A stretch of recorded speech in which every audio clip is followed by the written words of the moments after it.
जाने पे कुछ अच्छा लगेगा, बल्कि रास्ते जो है वो भी बहुत खूबसूरत हो गए। तो अम्बेडकर एसोसिएशन हमारी जो है छात्र एसोसिएशन, इसकी मैं बहुत बहुत प्रशंसा करना चाहूंगा, बहुत बहुत धन्यवाद करना चाहूंगा कि पिछले 25 साल से अनवरत इस खूबसूरत यात्रा को जारी रखे हुए हैं। साथियों, इस यात्रा का कोई अंत नहीं है। जैसा कि पॉलिटिकल साइंस में एक फिलोसफर हुए प्लेटो, वो कहते हैं कि खूबसूरती जो है वो या कोई जो अंतिम मुकाम नहीं होता है। जब आप किसी मंजिल पे पहुंचते हैं उसके बाद फिर अगली मंजिल शुरू हो जाती है। इसी तरीके से साल दर साल जब संस्थाओं का निर्माण होता है तो उसकी खूबसूरती बढ़ती जाती है। पिछले 25 साल में जो यहाँ पे कार्य हुए हैं उन सब ने निश्चित रूप से चीजों को बहुत खूबसूरत बनाया है और आगे भी बनाते रहेंगे, ऐसा मेरा दृढ़ विश्वास है। क्योंकि आप अपनी गोल्डन जुबली मनाने वाले हैं, 25वां इसकी वर्षगांठ मनाने वाले हैं। तो अभी से मैं आपको इसकी अग्रिम शुभकामनाएं देना चाहूंगा, अपनी तरफ से बधाइयां देना चाहूंगा। साथियों, हम पोस्ट अम्बेडकर दलित मूवमेंट की बात करें उससे पहले ये जरूरी है कि जिन महानायकों की हम आज बात कर रहे हैं वो बात क्यों कर रहे हैं उस पे मैं 2 मिनट लेना चाहूंगा, 2-3 मिनट अपनी बात करना चाहूंगा। ज्योतिबा फुले साहब, हम जानते हैं कि वास्तव में चाहे माननीय कांशीराम साहब हैं या बाबा साहब हैं या और जितने भी पिछले लगभग 200 साल के अंदर भारत में सामाजिक क्रांतिकारी हुए हैं, कहीं ना कहीं उसकी शुरुआत या उसकी बुनियाद जो है ज्योतिबा फुले साहब से होती है। अब लगभग इस साल हम जो है ज्योतिबा फुले साहब की 200वीं जन्मशती मनाएंगे। अगले साल उनका 200 साल पूरे हो रहे हैं। तो इस 200 साल में 1848 से खासतौर पर इस आंदोलन को हम मानते हैं जब पहला स्कूल ज्योतिबा फुले साहब शुरू करते हैं। तो इस लगभग पूरे 200 साल के अंदर जो चीजें हुई हैं उसमें देखते हैं कि जितना कार्य अपने समय पे ज्योतिबा फुले साहब, सावित्रीबाई कर पाई उससे कहीं ज्यादा उनको रिकॉग्निशन, उनकी जो वैचारिकी है वो बढ़ी है। तो ऐसी क्या खास चीज थी, मैं उस इतिहास में नहीं जाना चाहूंगा, लेकिन एक बात उनके जीवन की व्यक्तिगत बात जो है वो मैं करना चाहूंगा, जो शायद हमें ये इंडिकेट करे, हमें उस तरफ ले जाने का प्रयास करे कि व्यक्ति किस प्रकार से महान बन सकता है, किस प्रकार से कोई चीज जो है वो एक्स्ट्रा ऑर्डिनरी, एक्सपोनेंशियली बढ़ती है। इसको हम ज्योतिबा फुले साहब के और सावित्रीबाई फुले साहब के जीवन के एक छोटे से वृत्तांत से, उनकी घटना से समझ सकते हैं। जब समय हो जाता है, काफी समय हो जाता है और दोनों साथी ज्योतिबा फुले और सावित्रीबाई फुले साथ रहते हैं, लेकिन परिवार में किसी बच्चे का आगमन नहीं होता है लंबे समय तक। तो जैसा कि भारत में एक आम धारणा है, आम परंपरा है, तो परिवार के खासतौर पे ज्योतिबा फुले साहब के जो फादर थे गोविंदराव फुले साहब, वो कहते हैं कि भाई अब परिवार आगे नहीं बढ़ रहा है तो फिर आपको दूसरी शादी कर लेनी चाहिए। ज्योतिबा फुले साहब को ये सुझाव उनके पति, उनके पिता देते, क्योंकि ज्योतिबा फुले साहब उस समय बहुत मैच्योर हो चुके थे, चीजों को अच्छी तरीके से जान समझ चुके थे और वो ये भी जानते थे कि भाई असली समस्या कहाँ पे है। उन्होंने कहा कि ठीक है, कोई बात नहीं है, आप कहते हैं तो ये मैं कर लूंगा, क्योंकि अपने पिता को वो नाराज नहीं करना चाहते थे, सीधे सीधे कन्फर्ट नहीं करना चाहते थे, लेकिन अपनी बात को समझाने का जैसा तरीका होता है उसमें कहते हैं कि ठीक है, इसमें कोई प्रॉब्लम नहीं है, दूसरी शादी अगर करनी है तो कर लेंगे, लेकिन इससे पहले क्यों ना एक काम कर लिया जाए, अगर कोई मेडिकल प्रॉब्लम है तो क्यों ना पहले मेडिकल एग्जामिनेशन कर लिया जाए। भाई जरूरी नहीं है कि भाई ऐसा ही हो, तो उनका मेडिकल एग्जामिनेशन कर लेते हैं। ज्योतिबा फुले के फादर कहते हैं कि ठीक है, कोई बात नहीं है भाई, जांच हो जाए। लेकिन यहाँ पे ज्योतिबा फुले साहब कहते हैं कि भाई जांच जो है वो सिर्फ मेरी अकेली नहीं होती, जांच जो है सिर्फ सावित्रीबाई फुले की अकेली नहीं होगी, बल्कि मेरी भी जांच करानी पड़ेगी। कहते कि चलो इसमें तो कोई ऐसी बात नहीं है, लेकिन अपनी अगली जो बात कहते हैं उससे पूरी की पूरी, जो अभी जब हम महिला या विमेन एम्पावरमेंट की बात कर रहे थे, जो फेमिनिज्म की बात कर रहे थे कि किस तरीके से हमारे नायक नायिकाएं सोचती हैं, उनका दायरा कितना बड़ा होता है, विस्तृत होता है, तो उस समय पे ज्योतिबा फुले साहब कहते हैं कि ये बात सही है कि अगर सावित्रीबाई फुले में कोई मेडिकल प्रॉब्लम होती है तो मैं दूसरी शादी करूंगा और वो दूसरी पत्नी जो है आके यहाँ पे रहेगी। लेकिन अगर उस मेडिकल प्रॉब्लम में जो मेरी जांच होगी, उस जांच में अगर मेरे अंदर कोई प्रॉब्लम आती है, तो फिर सावित्रीबाई फूले की दूसरी शादी होगी और उनका दूसरा पति हमारे घर में आके रहेगा। उस समय पे 1840-45 के आसपास इस तरह की बात करना, जब महिलाओं को जिंदा जलाया जा रहा था, जब छोटी छोटी बच्चियों की शादियां की जा रही थी, उस समय पे इस तरह की बात करना कि आपके घर की जो वाइफ है, मैडम है, उनकी आप दूसरी शादी कराने की बात कर रहे हैं और ये कह रहे हैं कि उस पति को आपके घर में ही आके रहने पड़ेगा। उसके बाद से घर में बच्चे की कोई बात नहीं होती है। गोविंद राव जो है उस बात को खत्म कर देते हैं। उसी समय से ज्योतिबा फूले, सावित्रीबाई फूले इस बात को बंद कर देते हैं, कहते हैं कि आज से बहुजन समाज जो है वो ही हमारा परिवार है, हम अपने बच्चे की बात नहीं करेंगे, आगे परिवार की बात नहीं करेंगे। और आज साथियों खुशी की बात है कि इतने खूबसूरत हॉल के अंदर सिर्फ यही नहीं बल्कि पूरी दुनिया में ज्योतिबा फूले और सावित्रीबाई फूले के करोड़ों बच्चे उनकी विरासत को आगे बढ़ा रहे हैं, उनके नाम को आगे बढ़ा रहे हैं। आज सावित्रीबाई फूले, ज्योतिबा फूले अपने बायोलॉजिकल चिल्ड्रन या उनके एक तरीके से कहना चाहिए किसी तरीके से उस पर निर्भर नहीं है ये आंदोलन किस तरीके से आगे बढ़ता है, क्योंकि उसके बाद से अपने पूरे जीवन को वो समाज के लिए लगा देते हैं। बाबा साहब उनको अपना एक गुरु मानते हैं। सावित्रीबाई फूले को हम जानते हैं कि किस तरीके से उन्होंने सब कुछ निछावर करते हुए चीजों को आगे बढ़ाया। इसलिए आज हम ज्योतिबा फूले साहब को याद कर रहे हैं, इसलिए वो महान बन जा रहे हैं। अपनी योग्यताएं, अपने संघर्ष और अपनी बाकी चीजों के साथ साथ उनका जो व्यक्तिगत चरित्र था, उसकी जो महानता थी, उसकी जो नैतिक ताकत थी, जिसकी बात हमारे प्रोफेसर अशोक जी कर रहे थे कि वो जो नैतिक बल है वो इन महापुरुषों के जीवन पद्धति से मिलता है। उसी चीज को हम देखते हैं कि जब बाबा साहब इतने बड़े विद्वान होने के बाद इस तरीके से गांधी और दूसरी पूरी कांग्रेस और दूसरे सारे सो कॉल्ड नेशनल लीडरशिप को चैलेंज करते हैं, लेकिन उस सब के बावजूद भी उनकी अपनी जो व्यक्तिगत जीवन है, उनका अपना जो व्यक्तिगत लाभ था, उनका अपना जो व्यक्तिगत हित था, उनका अपना जो परिवार का हित था, उसका वो ध्यान नहीं रख पाते हैं। और 4 बच्चों का, मैं कहूंगा कि 4 बच्चों की कुर्बानी बाबा साहब देते हैं। 4 बच्चों की कुर्बानी ही नहीं देते बल्कि मां रमाई की भी कुर्बानी इस आंदोलन के लिए देते हैं।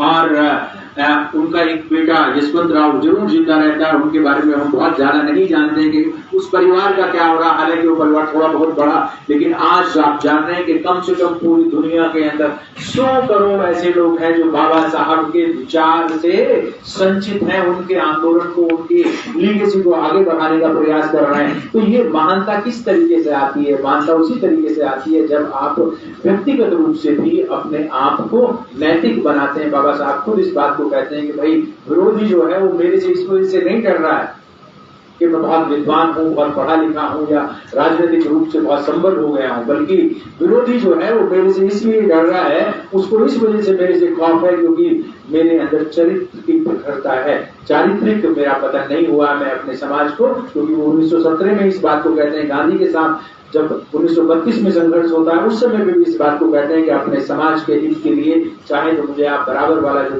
पोस्ट है उस पर आप बांध के गोली मार दीजिए, लेकिन मैं पीछे नहीं हटूंगा। इसलिए इस तरह का जो कमिटमेंट है वो ही किसी व्यक्ति को महान बनाता है, और वो महान इतना महान बनाता है कि हम बाबा साहब को अपना बाबा साहब क्यों कहते हैं? बाबा साहब को बाबा साहब इसलिए कहते हैं क्योंकि हम उनको अपने पिता का पिता मानते हैं, अपने फादर का फादर मानते हैं, अपने फादर से भी ज्यादा, अपने मदर फादर से भी ज्यादा उनको। और बाबा साहब ज्योतिबा फूले को इस सामाजिक क्रांति के आंदोलन का पितामह मानते हैं। तो ये कड़ी इस तरीके से चलती है। इसलिए जब अम्बेडकर स्टूडेंट एसोसिएशन जैसे साथी जो देश भर में हमारे जो कैंपसेस हैं, उनकी कैंपसेस की खूबसूरती को बढ़ा रहे हैं, उसकी जो है डेमोक्रेटिक इंटेंट को बढ़ा रहे हैं, तो अच्छा लगता है कि ये सिर्फ हमारे अपने रोजमर्रा की जो समस्याएं हैं, जिन समस्याओं की हम लोग अभी बात भी कर रहे थे मैडम नमिता जी को जो मेमोरेंडम देने की बात हो रही थी, वो बात सही है कि इससे आगे की और हमारे रोजमर्रा की प्रॉब्लम्स जो है उनको सॉल्व करने का हम प्रयास कर रहे हैं, लेकिन इसके साथ साथ हम समाज को एक संदेश भी देने का प्रयास कर रहे हैं, उस समाज को एक संदेश देने का प्रयास कर रहे हैं जो कि अभी यूनिवर्सिटीज में नहीं पहुंच पाया, जो भी कैंपसेस में नहीं पहुंच पाया, क्योंकि इन कैंपसेस को, इन यूनिवर्सिटीज को, इन कॉलेजेस को, इन हायर एजुकेशन इंस्टीट्यूशंस को डेमोक्रेटाइज होना है, इनको अपने आप को तैयार करना है कि कैसे समाज के जो सबसे पिछड़े लोग हैं, समाज के सबसे ज्यादा जो दलित लोग हैं, उनको आगे बढ़ाया जा सके। तो ये एक ऐतिहासिक योगदान है और मैं समझता हूं कि जो पोस्ट अम्बेडकराइट इरा है उसमें जो दलित मूवमेंट है उसकी एक बहुत बड़ी खूबसूरती है, उसकी एक बहुत बड़ी कैरेक्टरिस्टिक्स है कि हमने देश के जो कैंपसेस हैं, एजुकेशनल इंस्टीट्यूशंस हैं, उन एजुकेशनल इंस्टीट्यूशंस को हमने डेमोक्रेटाइज करने की मॉरल रेस्पॉन्सिबिलिटी अपने ऊपर ली है। ये डेमोक्रेटाइजेशन ऑफ द इंस्टीट्यूशंस क्या इशू है? आप देखते हैं कि पिछले 25-30 साल से मैं गौतम जी बात कर रहे थे इस बात की 1994 में जेएनयू के अंदर बहुजन स्टूडेंट फ्रंट का निर्माण होता है 15 मार्च 1994 को। उस समय बाई चांस मैं वहीं पे था, तो मैं I was one of the founder member. So आप समझ सकते हैं कि लगभग पिछले 40-50 साल से देश के जो इंस्टीट्यूशंस है, एजुकेशनल इंस्टीट्यूशंस है, वहां पे हमारी उपस्थिति बढ़ी है।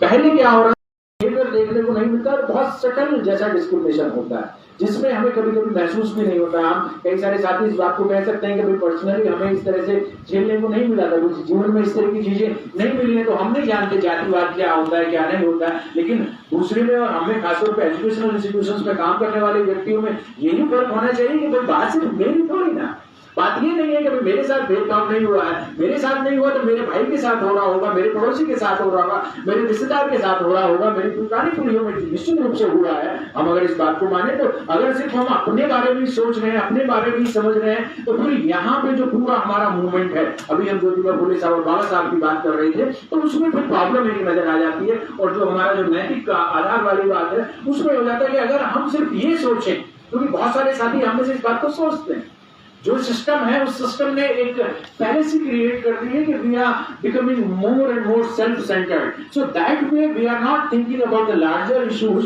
और अगर हम इसको बाबा साहब के साथ जोड़ के देखें कि अगर जैसे कि हम अक्सर अपने चाहे घर की बात है, अपने चाहे बीवी बच्चों की बात है, चाहे उनके एजुकेशन की बात है, चाहे उनके जो हेल्थ की बात है, तो हम बहुत ज्यादा कंसर्न होते हैं और बहुत फक्र के साथ कहते हैं कि मेरा परिवार मेरी दुनिया, मेरे बच्चे मेरे जिगर का टुकड़ा। हम इस तरीके से बातों को कहते हैं अच्छे से, मतलब मैं ये नहीं कहता कि कोई बुरी बात है, इस तरीके से नहीं होना चाहिए, लेकिन एक मिनट कहीं इस चीज पे हमें रुकने की जरूरत है, सोचने की जरूरत है कि अगर ऐसी ही भावना बाबा साहब रखते, अगर बाबा साहब भी ऐसा ही सोचते कि मेरा परिवार मेरी दुनिया, मेरे बच्चे मेरे जिगर का टुकड़ा, तो फिर क्या हम इतना खूबसूरत माहौल अपने लिए बना पाते? नहीं बना पाते। तो हमें सिर्फ बाबा साहब खुद इस बात को कहते हैं कि सिर्फ जानवर की तरह जीवन को नहीं जीना है। जानवर का मतलब ये है कि भाई जैसे हम हैं उतना ही लगभग अपने बच्चों को दे रहे हैं, तो उससे कुछ खास फर्क नहीं पड़ने वाला है। इंसान को इंसान उसकी इंसानियत बनाती है, और इंसानियत में जो है जनरसिटी होनी चाहिए, कंपैशन होना चाहिए, उसकी हैंड होल्डिंग होनी चाहिए। जब तक हम दूसरे उन भाई बहनों को, उन अपने जो है नाते रिश्तेदारों को, उन सामुदायिक सदस्यों को आगे नहीं बढ़ाते जो किसी वजह से पीछे रह गए हैं, क्योंकि हम यहाँ तक पहुंचे हैं तो इस मुकाबले में हम लोग ना रहे, इस मुकाबले में ना रहे कि भाई हम अपनी योग्यता, क्षमता और अपनी जो है ताकत से यहाँ तक पहुंचे।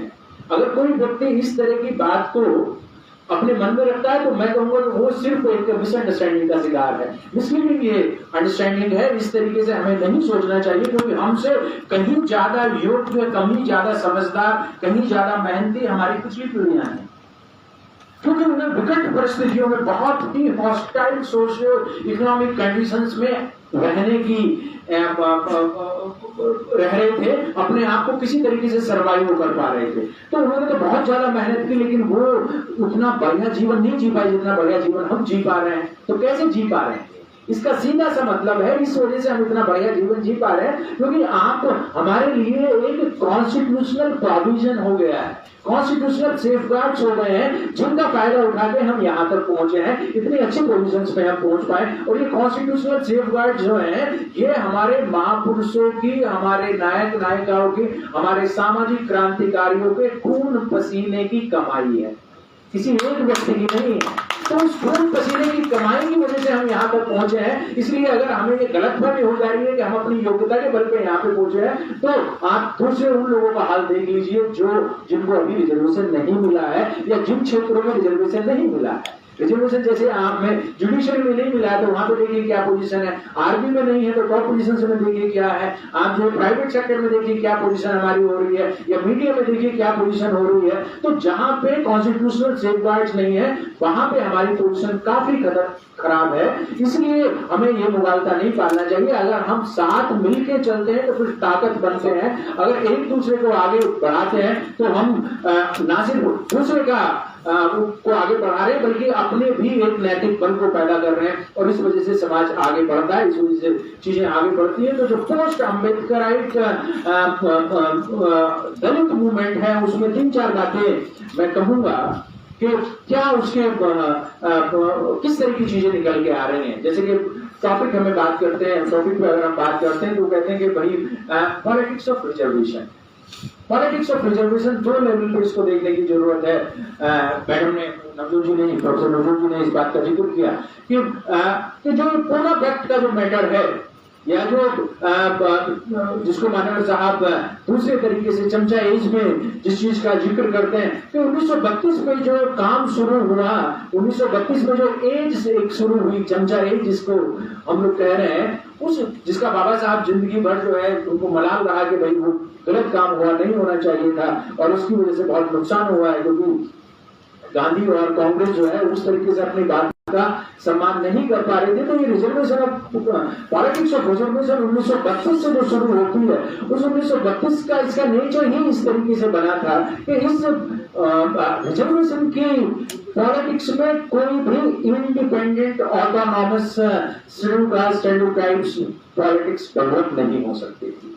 क्यों नहीं हो सकती थी? क्योंकि यहाँ पे जो separate electorates and joint electorates, मैं समझता हूँ कि आप में से ज्यादातर साथी इस बात को समझते होंगे, जानते होंगे, उसका नेचर इस तरह का था कि जॉइंट इलेक्टोरेट्स में हमेशा आपको अपने समाज के वोटों से नहीं जीतना था, आपको दूसरे लोगों के वोट से जीतना था। इसलिए वो व्यक्ति जो चुन के आ रहा है हमेशा उन लोगों के हाथ का खिलौना बना, उन लोगों के हाथ का यंत्र बना, और वो चाहकर भी कभी अपनी बात को कह नहीं पाया। क्योंकि वो व्यक्ति जो चुनाव लड़ रहा है वो वास्तव में तब ही जीत सकता है जब बाबा साहब इस तरह के व्यक्ति के लिए इस्तेमाल करते हैं, किन टर्म्स खासतौर पर इस्तेमाल करते हैं, एक मजल्ड डॉग शब्द इस्तेमाल करते हैं, मजल्ड जिसके मुंह पे जाली करते हैं, कहते हैं इंस्ट्रूमेंट के रूप में इस्तेमाल करते हैं या एक टूल के रूप में इस्तेमाल करते हैं। ये चीज ये व्यक्ति जो है कभी बोल ही नहीं पाएगा क्योंकि उनके ऊपर निर्भर कर रहा है। और पिछले 32 से लेके अब तक का जो लगभग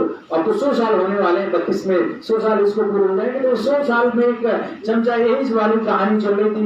82 में मानव काशीराम साहब उस चीज को ब्रेक करने का प्रयास करते हैं और काफी लंबे समय तक हम लोगों की उम्मीद भी नजर आती थी कि आ भी रही है कि भाई हाँ ये वाली पॉलिटिक्स खत्म होगी और एक पावर पॉलिटिक्स शुरू होगी जिसमें बार बार हम लोग कहते हैं कि कोई किसी को राज ना दे है, जो ले है निष्फल से ले है। तो अगर दूसरों के ऊपर आपको निर्भर होना है तो फिर आप अपनी पावर नहीं बना सकते हैं।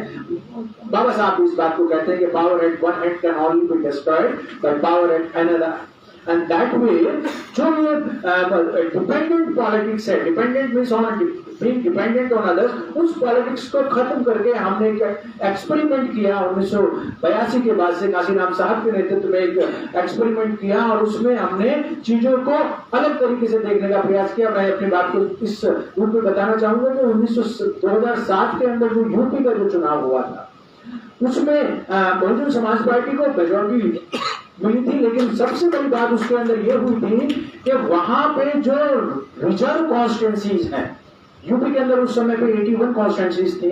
उन 81 में से आई थिंक 63 कॉन्स्टिट्यूंसीज जो है वो बहुजन समाज पार्टी ने जीती, जो कि बहुत ही अलग बात थी। जनरली क्या होता है कि बीएसपी जैसी पार्टियां या बीएसपी खासतौर पर रिजर्व कॉन्स्टिट्यूंसी में नहीं जीतती थी। क्यों नहीं जीतती है? क्योंकि इनके खिलाफ बाकी सारे लोग एक जगह इकट्ठे हो जाते हैं और इनका अपना जो, क्योंकि आमतौर पर बीएसपी का जो कैंडिडेट है वो थोड़ा सा वोकल होता है, अपने समाज के प्रति बातों को अच्छे से रखता है, तो वो बाकी लोगों में बहुत अलोकप्रिय हो जाता है। बाकी लोग उसको पसंद नहीं करते कि भाई ये अगर जीत गया तो बड़ा मुश्किल हो जाएगा, इसलिए उसके सामने वो बिल्कुल मुंह बंद रखने वाले व्यक्ति को लाते हैं। उस व्यक्ति को लाते हैं सिर्फ जो बाबा साहब जिसको कहते हैं कि भाई जम्बाई लेने के लिए ही अपना मुंह खोलता है, वो हाथ उठाता है पार्लियामेंट के अंदर, बाकी उसके अंदर नहीं होता। तो वहां पे 63 सीट्स जीत गए। That was more than 70%.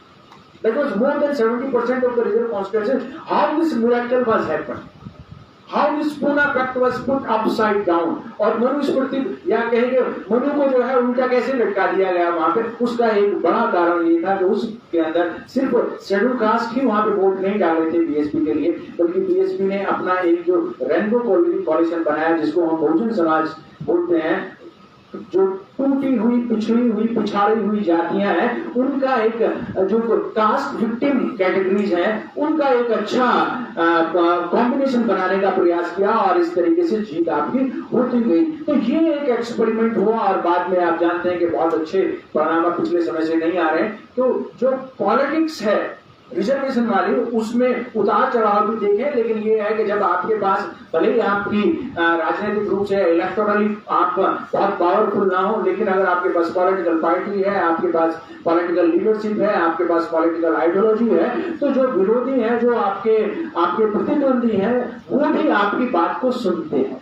वो आपकी बात को कई बार जो है वजन देते हैं, जिसको आप आज भी अच्छी तरीके से देख सकते हैं कि despite BSP not having a single Lok Sabha member and one Rajya Sabha member only right now and almost finished in Uttar Pradesh, उसके बावजूद भी जो बीएसपी का क्लाउड है वो काफी ज्यादा है। क्यों? क्योंकि उसने इंडिपेंडेंट पॉलिटिक्स करना शुरू किया। वो किसी दूसरे के पीछे जाके बात नहीं कर रहे थे, अपने महापुरुषों के विचारों के आधार पर पॉलिटिक्स को कर रहे थे। और ये चीज जो है बहुत ज्यादा दूसरे लोगों को क्यों पसंद आएगी, क्योंकि उनका तो आप रोजी रोटी कम करने का प्रयास कर दिया, इसलिए उन्होंने जो भी किया, देखा कि आप कॉम्पिटिशन इतना ज्यादा हो गया, तो मूवमेंट थोड़ा सा दोबारा से प्रॉब्लम आ रही है उसके अंदर। और अब फिर वो जो चमचा एज है, जो एक डिपेंडेंट पॉलिटिक्स है, वो भी थोड़ा बढ़ने का प्रयास कर रही है। लेकिन ये सिर्फ तस्वीर का एक पहलू है।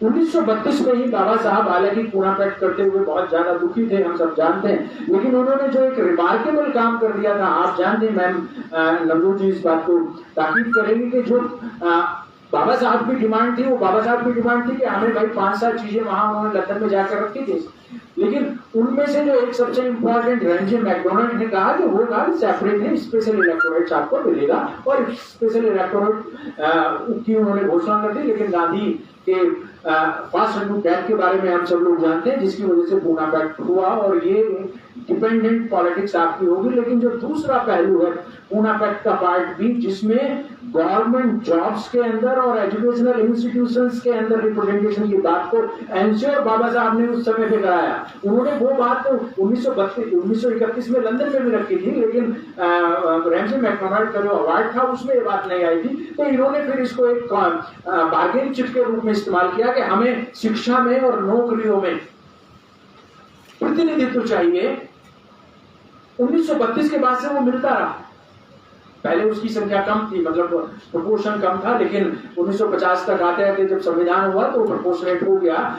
और लंबे समय से ये जो वर्ग था, जो एजुकेशन का और शिक्षा का जो बेनिफिशियरी था, ये चुपचाप अपना काम करता रहा, अपनी नौकरियां करता रहा, अपनी शिक्षा को आगे बढ़ाता रहा। और जो बीच में हम लोग बात कर रहे थे, काशीराम साहब वाली पेज की बात कर रहे थे, उस समय तक आते आते इसने अपनी जिम्मेदारी का एहसास करने का प्रयास किया।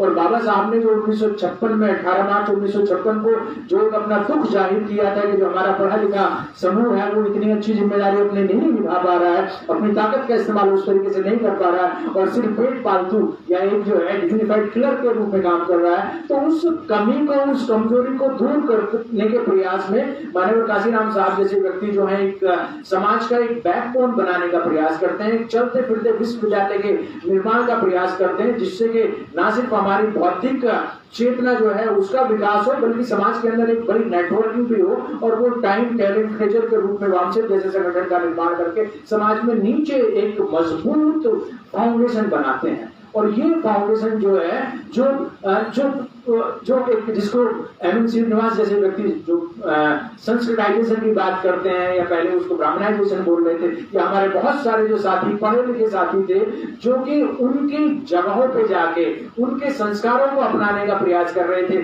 उनके अंधविश्वास में जाने का प्रयास कर रहे थे, या उनकी जो विचारधारा है उसमें अपना भला देखने का प्रयास कर रहे थे। ये जो संगठन है मानव काशीराम साहब और वामसेप के द्वारा जो सैकड़ों की संख्या में, लाखों की संख्या में कार्यकर्ता तैयार हुए, इन्होंने हमें बताने का प्रयास किया। और देखेंगे पिछले 40-50 साल के अंदर जो भारत की आइडेंटिटी जिसको फिक्स कर दिया गया था, आइडेंटिटी मतलब नॉर्मली जिसको हम कहते हैं कि भाई आज भी आपको बहुत सारे ऐसे लोग मिल जाएंगे जो भारत का मतलब सीधे सीधे हिंदू भाषा की बात कर रहे हैं, या एंशिएंट हिंदू सिस्टम मानने का बात करें। तो भारत की आइडेंटिटी को जो बुद्धिस्ट फिलॉसफी है, जो बुद्धिस्ट मूवमेंट है, जो बुद्धिस्ट हिस्ट्री है, आर्कियोलॉजी है, उसको पूरा का पूरा निकाला कि हमने भारत की इतिहास को का एक जो पुनर्लेखन की आप बात सर कर रहे थे, उसके पुनर्अवलोकन की बात कर रहे थे, कि पूरी की पूरी हिस्ट्री को हमने बाहर निकाल लिया। और इसमें बहुत बड़ा योगदान रहा हमारे एजुकेटेड एम्प्लॉइज का। तो पॉलिटिक्स को एक अलग तरीके से करने का प्रयास किया। माननीय काशीराम साहब जब इलेक्शन मीटिंग को डिक्लेयर कर रहे हैं, मतलब एड्रेस कर रहे हैं, तो वो वहां ना कैंडिडेट का नाम ले रहे हैं, ना वो पार्टी का नाम ले रहे हैं, वो वहां पे बता रहे हैं साहू जी महाराज के बारे में बता रहे हैं, सम्राट अशोक के बारे में बता रहे हैं, वो कृष्ण वडियार के बारे में बता रहे हैं, वो जो है अयंकाली के बारे में बता रहे हैं कि ये किस तरह के इलेक्शन रैली है। यहाँ पे कैंडिडेट की बात नहीं हो रही, यहाँ पे पार्टी की बात नहीं हो रही है, यहाँ पे जाति की बात नहीं हो रही। और इस तरह तो ये जो पूरा का पूरा मूवमेंट था, इसने भारत के इतिहास का पुनर्लेखन करने का प्रयास किया, जो कि बहुत हद तक सफल भी हो गया। उसके साथ साथ सिर्फ भारत के इतिहास का नहीं, भारत की पहचान का। आज जब हम बात कह रहे हैं कि भारत सोने की चिड़िया था, तो अब हमें पूरी तरीके से क्लियर हो गया कि भारत सोने की चिड़िया कब था, तब सम्राट अशोक यहाँ के सम्राट थे। अब इसमें कोई कंफ्यूजन नहीं है हमें।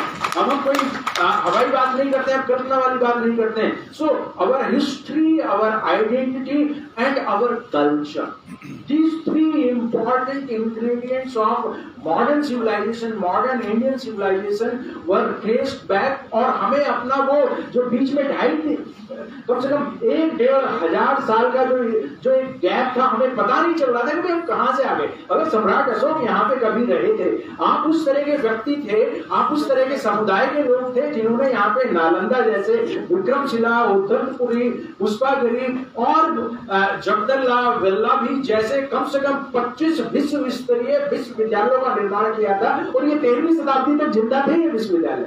अगर ये 13वीं शताब्दी तक ये विश्वविद्यालय थे और आपने अगर उन विश्वविद्यालयों का निर्माण किया था, जो कि किया था, तो फिर ऐसा क्या हो गया कि भाई हम उस चीज को भूल गए। ये सारी की सारी भूल जो है, जो फर्क हमारे दिलो दिमाग पे पड़ी हुई थी, उस भूल को इस चलते फिरते विश्वविद्यालय ने, जिसको कि वामसेप के नाम से जानता हूं, कहता हूं, इस विश्वविद्यालय ने उस धूल को उखाड़ दिया और पूरी की पूरी हमें हमारे इतिहास के साथ, क्योंकि बाबा साहब बहुत सारी चीजों को बता के चले गए थे, ज्योतिबा फुले साहब बहुत सारी चीजों को बता के चले गए थे, लेकिन वो किसी वजह से जो है उतनी महत्वपूर्ण नहीं हो पाई और किताबों में लिखी रह गई। लेकिन धीरे धीरे चीजें बढ़ी और हमारा जो इतिहास था, हमारी जो पहचान है, हमारी जो संस्कृति है, वो क्लियर हमें नजर आने लगी। तो पिछले 40-50 साल के अंदर जो पूर्णा फैक्ट का सेकंड एस्पेक्ट था, जिसको कि मैं पॉलिटिक्स ऑफ रिजर्वेशन का ही हिस्सा मानता हूं, क्योंकि वहां भी रिजर्वेशन की बात हो रही थी, तो इस मूवमेंट ने, इस पूरे के पूरे 40-50 साल ने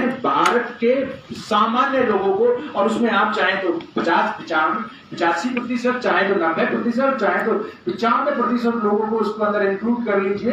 भाई दलित पैंथर जैसा एक संगठन हुआ 1970s के अंदर, 71 हो गया, दे इंक्लूडिंग 98.5% एज दलित नहीं किया, 98.5%। कहते हैं भाई ये 1-1.5% यहाँ पे कुछ खुरापाती लोग हैं, उनको छोड़ के बाकी सारे के सारे लोग जो है वो यहाँ पे दलित हैं, क्योंकि वो शिकार है। 100% महिलाएं और ज्यादातर पुरुष यहाँ पे उस जाति व्यवस्था के शिकार हैं। एक जाति विशेष के पुरुष ही सिर्फ मजा ले रहे हैं सर। तो इस तरीके से विचारधारा को बनाया। तो ये जो 40-50 साल में जो हमारा एक पुनर्लेखन हो रहा था, हमारी चेतना को जागृत किया जा रहा था, ये कहीं ना कहीं उन लोगों ने किया जो कि रिजर्वेशन के बेनिफिशियरी। तो ये बात नहीं होनी चाहिए, इस बात को बार बार बहुत ज्यादा नहीं बढ़ाया जाना चाहिए कि भाई ये जो रिजर्वेशन के बेनिफिशियरी लोग हैं या जो पढ़े लिखे लोग हैं, इन्होंने कुछ नहीं किया है, इन्होंने जो है बस अपना मलाई खाई है। ऐसी बात नहीं है। जो भी आंदोलन देश में आज आपको कहीं पे भी नजर आ रहा है, जो दलित मूवमेंट जिसको हम कहते हैं, हालांकि मानव काशीराम साहब कहते हैं कि दलित मूवमेंट कुछ होता नहीं है, दलित मूवमेंट कुछ नहीं है, पावर मूवमेंट होता है। आप जो है ये मरने करने की बात को खत्म कीजिए। कब तक आप ये कहते रहेंगे कि भाई उसने मार दिया, उसने पिटाई कर दी, उसने ये कर दिया, वो कर दिया, अरे एक उसने मारा, एक आपने मारा, हिसाब बराबर हो गया। इस तरह की कहानी बताइए। कब तक आप बताएंगे कि भाई गले में जो है हांडी लगा दी थी? आपको बताना ही है तो आप पूरे गांव की कहानी बताइए जिसमें जो है आपने एक अपने शौर्य विजय दिवस मनाया, तो आप अपने समाज को जीतने की कहानियां बताइए, अपने समाज को जो है वीरता की कहानियां बताइए, अपने समाज को वो कहानियां बताइए जिससे मनोबल बढ़े। उन कहानियों को जिनका कोई सिर है ना पैर है, कभी कहीं किसी के साथ हो भी गया तो क्यों बार बार अपने अपमान को बार बार उजागर करके अपना मनोबल गिराते हैं, समाज का भी मनोबल गिराते हैं। तो इस तरह की कहानी नहीं होनी चाहिए। तो ये इसी संदर्भ में काशीराम साहब कहते हैं कि ये मूवमेंट जो है ये वास्तव में बहुजन समाज का मूवमेंट है, इतने बड़े लोगों का मूवमेंट है। तो ये माइनॉरिटी में नहीं है, ये मेजोरिटी में जो आपको पहले कह रहे थे कि ये तो बहुत कम संख्या में है, उसको तुरंत ही आपने बड़े तरीके से आगे बढ़ा दिया। तो ये जो पढ़ा लिखा समाज है इस समूह का, उसने कहीं ना कहीं अपना त्याग बलिदान किया। और आप जानते हैं कि भाई मूवमेंट को किस तरीके से चलाया उसने। मूवमेंट को चलाया कि कर्मचारियों के द्वारा, लेकिन कर्मचारियों के लिए नहीं, of the employees, by the employees, but not for the employees. That means in Baba Saheb terminology, that means paying back to the society. हम जो यहां पहुंचे हैं, हम अपने महापुरुषों के खून पसीने की कमाई से पहुंचे हैं, इसलिए हमारी जिम्मेदारी बनती है कि हम पे बैक करें। ये नहीं कि भाई अपना पेट ही पालने की बात करें, अब जो है प्रोफेसर बन के, अब वाइस चांसलर बन के, अब उपराष्ट्रपति बनेंगे, फिर राष्ट्रपति बनेंगे, फिर गवर्नर बनेंगे और कभी मुंह ना खोलें समाज के सामने, समाज की बात कभी ना करें। हम उस तरह के पेट पालतू लोगों की बात नहीं कर रहे हैं। हमें हमेशा अपने समाज की उन जिम्मेदारियों का निर्वाह करना होगा जिन जिम्मेदारियों के लिए हम यहाँ पे पहुंचे हैं। अगर मुझे एक प्रोफेसर के रूप में मेरा अपॉइंटमेंट हुआ है तो उसी राजकुमार का नाम से अपॉइंटमेंट नहीं हुआ है, वो एक शेड्यूल कास्ट व्यक्ति होने के नाते हुआ। जो पोजीशन एडवर्टाइज हुई थी वो शेड्यूल कास्ट के नाम से हुई थी, उसमें जो भी पहुंचता उसको मिलता। तो इसलिए मुझे ये मुगालता नहीं है। मैं ये समझता हूं कि प्रेजेंट पोजीशंस और prestige or prosperity or power, whatever we have accumulated, whatever we are enjoying in the name of community. Therefore, we must pay back to the society. मैं ये नहीं कहता कि सब कुछ नछावर करने की जरूरत नहीं है, बाबा साहब जैसा नहीं करने की जरूरत है, मानेकर साहब जैसा नहीं करने की जरूरत है, ज्योतिबा फुले जैसा करने की जरूरत नहीं है। सिर्फ जिन पदों पे हम बैठे हैं उन पदों का जिम्मेदारी के साथ निर्वाह करें। अगर हम ऑफिस में हैं तो फाइल ईमानदारी से करें, हमारा गरीब व्यक्ति जो है उसको नुकसान ना हो। अगर क्लास में है तो वैज्ञानिक मानवीय विचारधारा के द्वारा हम पढ़ाने का प्रयास करें। अगर हम ऑफिस में हैं या एडमिनिस्ट्रेशन में हैं, जो भी संविधान है उस संविधान को सिर्फ लागू कर दें और कुछ ना करें तो ही हमारा काम हो जाएगा। क्योंकि असली समस्या भारत में संविधान के लागू ना होने से है, हमारे वहां पहुंचने ना पहुंचने से नहीं है। हम अगर वहां पे अपनी जिम्मेदारी को निभा लेते हैं तो बहुत अच्छा कर देते हैं। और बाबा साहब कहते हैं कि कभी कभार भाई अपने समाज में घूम आया करो, अपने लोगों से मिल लिया करो, अच्छा लगता है।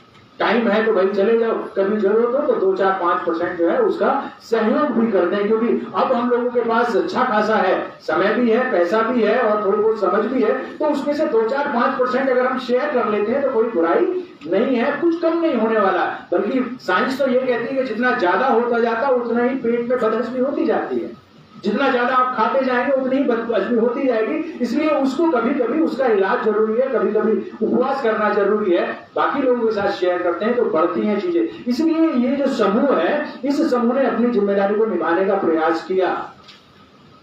लेकिन क्योंकि हर आंदोलन में एक उतार चढ़ाव आता है और पिछले 15-20 साल से हम इस चीज को देख रहे हैं।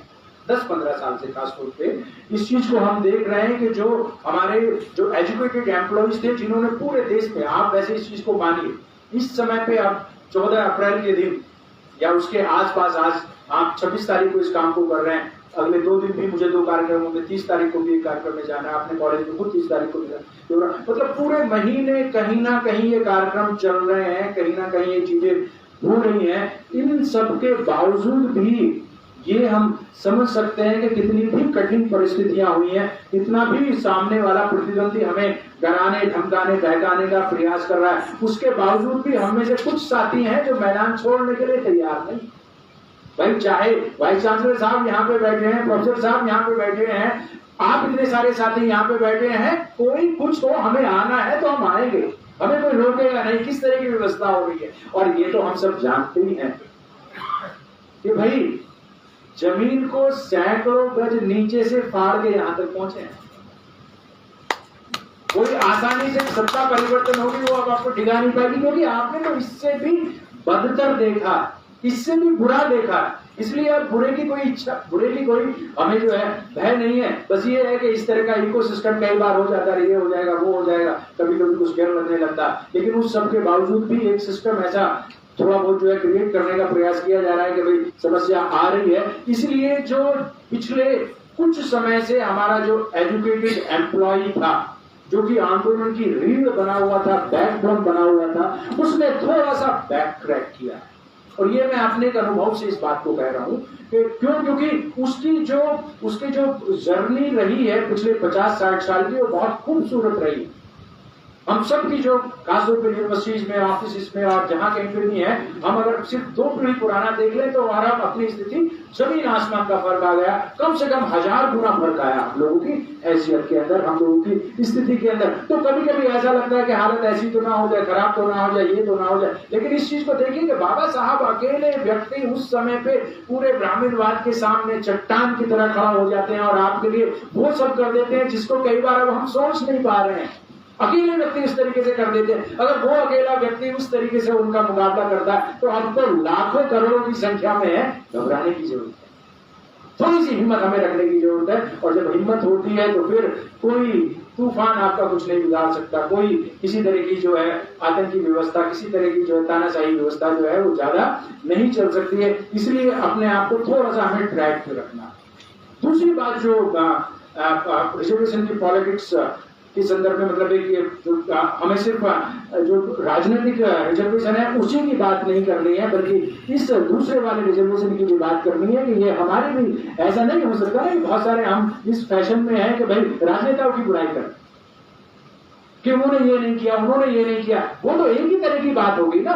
दूसरी बात है कि हम क्या कर रहे हैं as a employee, as a professor, as a teacher, as a officer, as a doctor, as a lawyer, हमारी रेस्पॉन्सिबिलिटी क्या है? क्या हमने उस काम को करने का प्रयास किया? तो जब हम इंट्रोस्पेक्ट करते हैं तो लगता है कि कहीं ना कहीं हमारी भी कमी हो रही है। इसलिए उनके अंदर कमी को तो ठीक है आप इंगित कीजिए, लेकिन अपनी कमी को भी सुधारिए। और जो काम हम लोग कर सकते हैं, मतलब सामान्य लोग कर सकते हैं, वो राजनेता नहीं कर सकते हैं। फिर मान्यवर साहब कहते हैं कि अगर ना बिकने वाला नेतृत्व चाहिए तो ना बिकने वाला समाज बनाना पड़ेगा।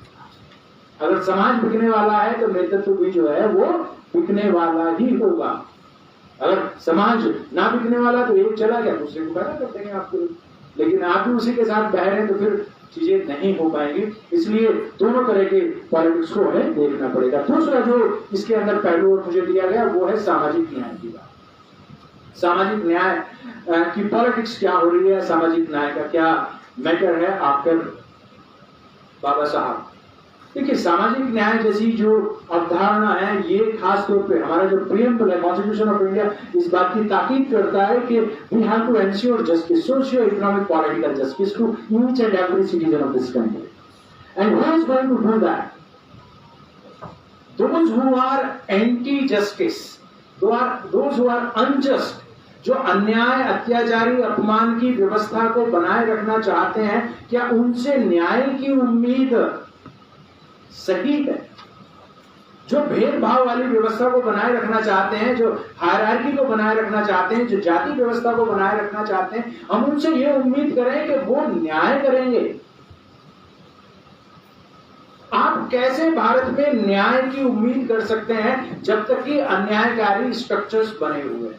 So unless we remove, we destroy the structures of injustice, सामाजिक जिसको social structures of violence, ideological violence, Baba Saheb जिनको कहते हैं कि भाई जो ये आपकी पूरी की पूरी जाति व्यवस्था है, पूरा का पूरा वर्ण व्यवस्था है, जब तक ये व्यवस्था बनी हुई है तब तक दोनों को कैसे न्याय मिल जाएगा? जो जाति का शिकार व्यक्ति है, जिसको खाने पीने, रहने, उठने, बैठने, पढ़ने, लिखने की सुविधा या अधिकार नहीं है, वो परंपरागत रूप से, और जिसको सब कुछ एक अधिकार है, दोनों को बराबर कैसे बनाया जा सकता? दोनों को बराबर नहीं बनाया जा सकता जब तक कि ये सीढ़ी नुमा व्यवस्था बनी हुई है। सीढ़ी नुमा भी नहीं है, सीढ़ी के ऊपर नीचे आ सकते हैं। बाबा साहब कहते हैं चूहे के दड़बे।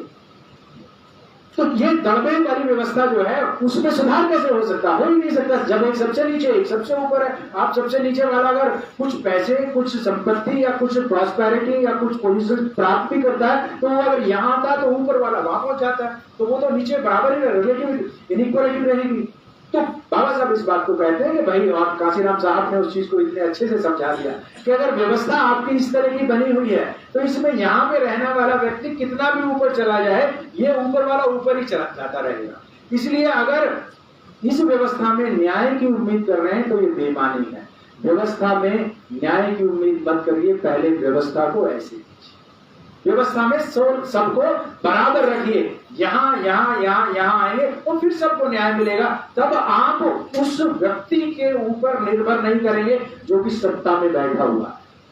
तब आप किसी मिनिस्टर, कभी किसी एमएलए, किसी वाइस चांसलर, किसी डिग्निटरी की जो है, किसी पावर अथॉरिटी की कृपा पर निर्भर नहीं होंगे कि भाई वो अच्छा होगा तो न्याय हो जाएगा और वो अच्छा नहीं होगा तो न्याय नहीं होगा। इसमें बाबा साहब इस बात को कहते हैं, और काशीराम साहब ने पूरी तरीके से इसको क्लियर कर दिया कि आपको सोशल ट्रांसफॉर्मेशन चाहिए है, सोशल चेंज चाहिए।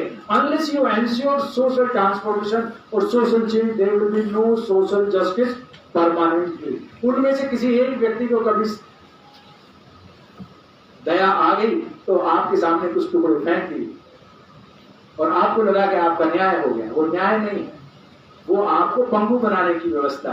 कभी किसी का मन कर गया तो उसने आपके साथ बैठ के खाना खा लिया, आपको लगा न्याय हो गया, ऐसे नहीं होने वाला। आप अपने आप को काबिल बनाइए, व्यवस्था को तोड़िए, जाति व्यवस्था को तोड़िए, राजनीतिक सत्ता पे कब्जा कीजिए। बाबा साहब टर्म क्या इस्तेमाल करते हैं? Annihilation of caste. I am sure you might not have encountered the term annihilation in many other places, क्योंकि मुझे तो बहुत ज्यादा जगह पढ़ने को मिली नहीं है। क्यों नहीं मिली? क्योंकि भारत में एनिहिलेशन जैसे शब्दों का इस्तेमाल नहीं होता। यहाँ पे तो बहुत ही दकियानूसी जड़ व्यवस्थाएं हैं जहां पे आप आमूल चूल परिवर्तन की बात ही नहीं करते हैं। यहाँ पे तो परंपरावादी लोग हैं, यहाँ पे तो अगर सुधारवादी नहीं है तो वो भी जो है कहते हैं बाकी तो सब कुछ ठीक है लेकिन जाति व्यवस्था रहनी चाहिए। तो इस तरीके से बाबा साहब एनिहिलेशन की बात करते हैं, पूरा विध्वंस की बात करते हैं, वहां पे सुधार की बात नहीं हो रही है। तो unless we have that system, उसके बाद जो है जो बाबा साहब ने हमारे लिए छोड़ा कि भाई आपको जाति का विध्वंस करना है। आपको जाति का विध्वंस ऐसे नहीं होगा, जाति का विध्वंस वो ही करेगा जो जाति का शिकार व्यक्ति है। जिसको जाति की मलाई मिल रही है वो जाति का विध्वंस क्यों करेगा? जिसको जाति से प्रिविलेज मिल रहा है, जिसकी जाति की वजह से लोग उसको सम्मान कर रहे हैं, उसके पैर छू रहे हैं, उसके पैर को धुल के पी रहे हैं, उस गंध को पी रहे हैं, तो वो उस जाति व्यवस्था का विध्वंस कैसे करेगा? वो तो उसको बना के रखेगा, इसलिए वो नहीं करेगा। ये आपकी जिम्मेदारी बनती है और यही काम हमारे पढ़े लिखे लोगों ने पिछले 50-60 साल में अपने कंधों पर उठाया है कि हम इस जातिवादी व्यवस्था को ध्वस्त करके रहेंगे, तब जाके बात आगे बढ़ती है। बाबा साहब इस चीज को समझाने का प्रयास करते हैं। सामाजिक न्याय अगर हमें लेना है तो पहले सामाजिक व्यवस्था को बदलना पड़ेगा, नहीं तो सामाजिक न्याय जो है कुछ लोगों का सिर्फ एक सगल बन जाएगा, कुछ लोगों का पैशन हो सकता है, कुछ लोगों की जो है एक हॉबी हो सकती है और वो हमसे महान बन जाएंगे। वो कहते हैं कि देखो भाई हम वहां हैं और देखो हम आपके पास आके आपके लिए ये काम करें। भाई आप ही हमारे लिए सारा काम करोगे तो हम क्या करेंगे अपने लिए? तो हमारी इंसानियत कहाँ जाएगी?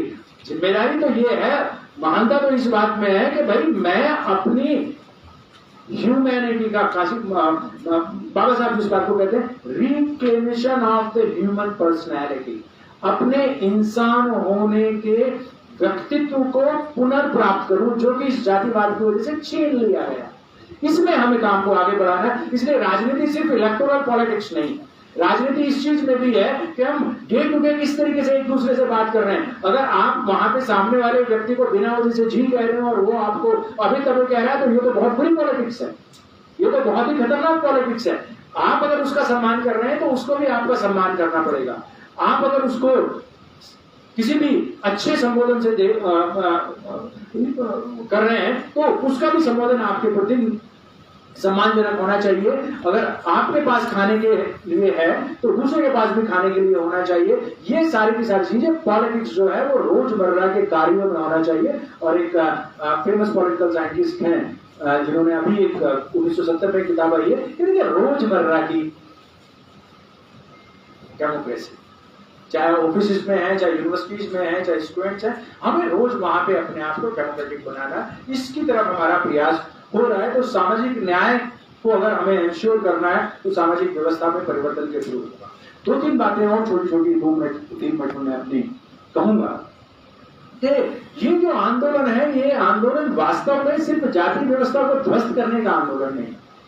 ये जो आंदोलन है ये सिर्फ अपने आप को सत्ता में स्थापित करने का आंदोलन नहीं है, बल्कि ये मानवीय गरिमा को स्थापित करने का आंदोलन है। इसीलिए ये आंदोलन महिलाओं के बारे में बात करता है, ये आंदोलन गरीबों के बारे में बात करता है, ये आंदोलन हर उस वंचित के बारे में बात करता है जिसके मानवीय अधिकारों को छीन लिया गया है, जब मानवीय अधिकारों को खत्म कर दिया गया। इसलिए आज हमारी जो लड़ाई है वो लड़ाई सिर्फ जाति के खिलाफ नहीं रह गई कि जाति की बात ही हो रही है।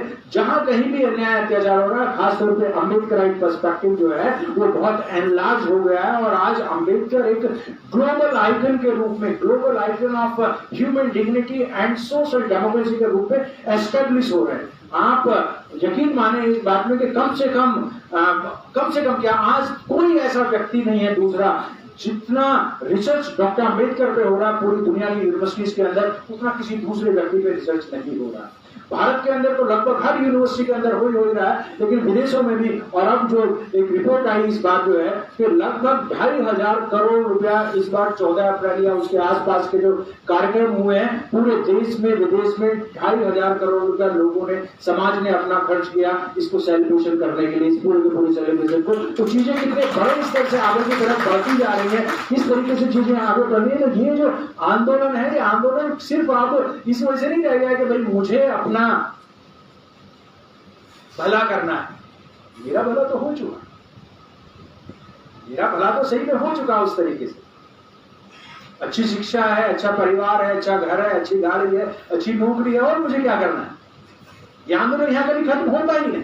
ये आंदोलन जो है वहां तक है जब तक कि देश का आखिरी व्यक्ति, जिसको बाबा साहब कहते हैं प्रबुद्ध भारत, प्रबुद्ध भारत का ही मतलब यह है कि कोई भी व्यक्ति देश के अंदर किसी भी दूसरे का गुलाम ना हो, किसी भी दूसरे के पीछे ना चले, किसी भी दूसरे पे निर्भर ना हो। सामाजिक, राजनीतिक, आर्थिक, सांस्कृतिक, हर तरीके से, शैक्षणिक, हर तरीके से व्यक्ति स्वयं निर्भर हो, तभी वो एनलाइटेंड बनता है, तभी वो प्रबुद्ध बनता है। अगर किसी दूसरे के पीछे चल रहा है, किसी दूसरे का गुलाम है, तो फिर ये बात आगे बढ़ती नहीं है। आज साथियों खुशी की बात है कि पूरे देश के अंदर ये आंदोलन बहुत तेजी से बढ़ रहा है।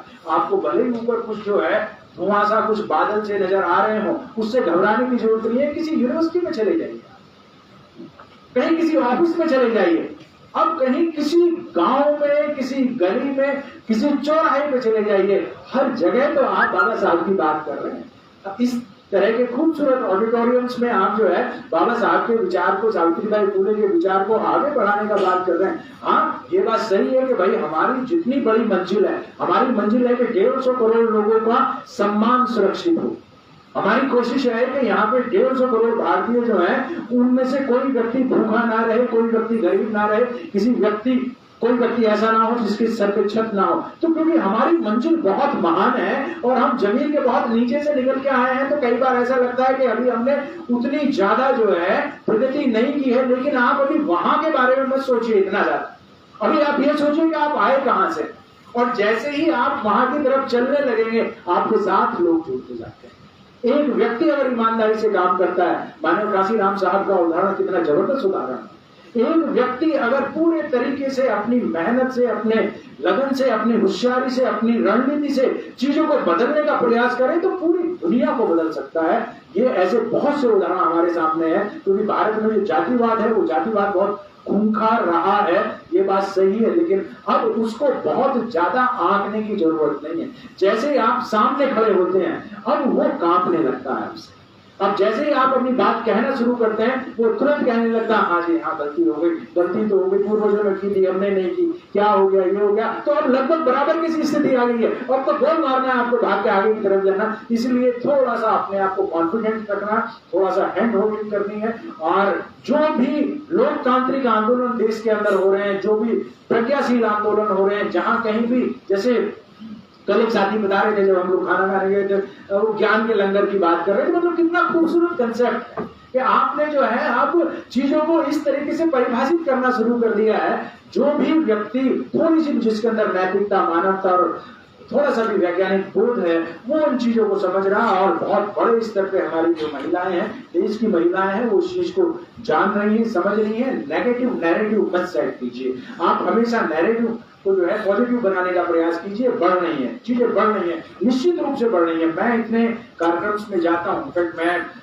टीचर एक्टिविस्ट हूँ, आमतौर पर एकेडमिशियन नहीं हूँ, लेकिन मैं इतने कार्यक्रम में जाता हूँ, कोई ऐसा सर हॉल, कोई ऐसा आजकल जो है कहीं पे आप कोई भी सेमिनार हॉल में चले जाइए, ऑडिटोरियम में चले जाइए, हमेशा फुल मिलता, हमेशा फुल मिलता। लोग सुनने के लिए आते हैं, बात करने के लिए आते हैं, और ये सब चीजें बढ़ रही हैं, क्योंकि हमें अभी बड़े स्तर पे कहीं पहुंचना है। उस तरीके से थोड़ी सी अभी हमारी तैयारी कम है, लेकिन कोई बात नहीं, धीरे धीरे चीजें होती हैं। अब कुछ लोग कहते हैं कि भाई हजारों साल का है, हजारों साल को आप 4, 6, 10 साल में तो खत्म नहीं कर देंगे, इतनी जल्दी तो खत्म नहीं कर देंगे। और जो चीज बहुत तेजी से खत्म भी होती है, फिर उसके पुनर्स्थापना की संभावना बन जाती है। कई बार आप देखते हैं कि दुनिया में जो खूनी क्रांतियां हुई हैं, वहां पे फिर स्थितियां खराब हो गई।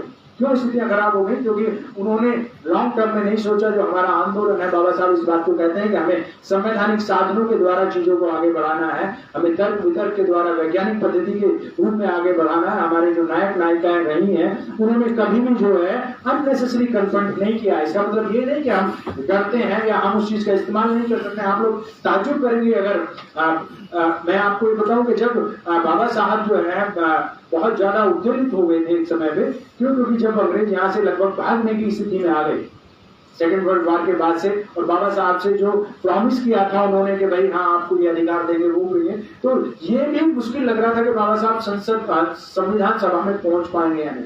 तो उस समय पे बाबा साहब कहते हैं कि भाई कोई हमें कमजोर ना समझे। And in fact he made this statement that we can handle bombs much better than anyone else. और जो 46 में जो आंदोलन चला, उसमें काफी सारे हमारे साथी मारे भी गए, क्योंकि संविधान सभा के रास्ते लगभग बंद से हो रहे थे। उसी तरीके से काशीराम साहब के बारे में तो आप जानते ही हैं कि उन्होंने कहा कि भाई वी आर पीस लविंग, हम पहले से चीजों को परिवर्तन करेंगे, लेकिन जरूरत पड़ने पर हमें बुलेट का भी तैयारी करना चाहिए। क्योंकि जब इंसानों से मुकाबला होता है तो हमें बात तर्क वितर्क की बात करनी है, लेकिन कई बार अगर जंगली जानवर सामने हो जाए तो अपना डिफेंस तो करना पड़ेगा। उस तरीके चीजों को रेशनल तरीके से हम चीजों को आगे बढ़ाने का प्रयास कर रहे हैं। और ये अच्छी बात है कि हमारा आमतौर पर जो युवा है, आमतौर पर जो हमारा पढ़ा लिखा साथी है, वो एक रेशनल इंडिविजुअल के रूप में अपनी बातों को समझ रहा है, रख रहा है। और जहां कहीं भी अब अच्छी जगह पे बातें हो रही हैं, वहां पे अम्बेडकराइट मूवमेंट बढ़ रहा है। मैं आपको इसे कह सकता हूं इस बात को कि वास्तव में अब भारत का जो भविष्य है वो अम्बेडकर में है। Ambedkarism is the future of India. Bharat का अगर कोई भविष्य बनना है तो वो भविष्य अम्बेडकर के रास्ते पे ही चल के बनेगा। ये हमारी जिम्मेदारी बनती है कि इसमें कोई इधर उधर की हरकत ना करे, कोई मिलावट करने का ना प्रयास करे। इसी को साहब जो है लायकी कहते हैं कि समाज की लायकी है कि भाई कोई हमारे महापुरुषों की जो विरासत है उसको खराब करने का प्रयास ना करे, उसमें किसी प्रकार की मिलावट करने का प्रयास ना करे।